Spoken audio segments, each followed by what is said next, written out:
ভোটে দাঁড়ানোর সময় আপনি বলেছিলেন যে আমি ভোটে দাঁড়াচ্ছি একটাই কারণে, যে ক্ষমতা থাকলে তবেই বিচার পাবো। আজকে একেবারে এই সরকার শপথ নেওয়ার কিছুদিনের মধ্যে মুখ্যমন্ত্রী যে সিদ্ধান্ত নিয়েছেন, সেইটার আপনার কি মনে হচ্ছে যে বিচার, যেটা আমরা প্রত্যেকে এতদিন ধরে চাইছি এবং মনে করছি যে বিচার পাওয়া যায়নি, তাতে একটা পদক্ষেপ এগোনো গেল? হ্যাঁ, এগুলো গেল। আমি প্রথম দিন থেকেই বলেছিলাম যে ওই 14 তলার নবান্নতে হীরক রানী বসে আছে, ওনাকে না নামাতে পারলে আমি বিচার পাবো না, ওনাকে নামাতে হবে।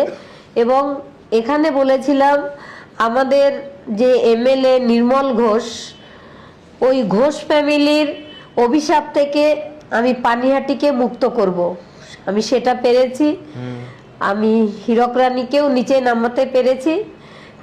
এটা সমস্ত পৃথিবীর মানুষ আমার সঙ্গে ছিলেন, সমস্ত পানিহাটিবাসী আমার সঙ্গে ছিলেন, সমস্ত বাংলার মানুষ আমার পাশে ছিলেন।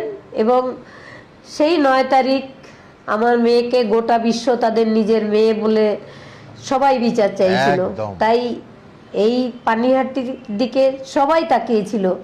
আজকে আমি মোদিজিকে দূর থেকে অনেক প্রণাম জানাই, অনেক সম্মান জানাই যে তিনি আমার মাথায় হাত রেখে বলে গেছিলেন 4 তারিখের পর ফাইল খোলা হবে।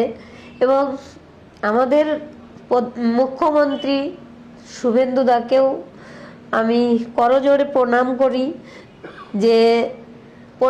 ওনার মাকেও, যে ওনাকে আপনাদেরই চ্যানেলের কেউ গিয়ে বলেছিল মুখ্যমন্ত্রী হিসাবে কোন কাজটা আগে করলে আপনি খুশি হবেন। একদম।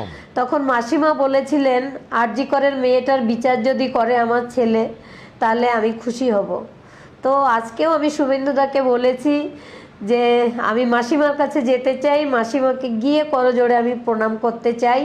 এবং শুভেন্দুদা তো আমার সাথেই আছেন, পাশেই আছেন সেই প্রথম দিন থেকে।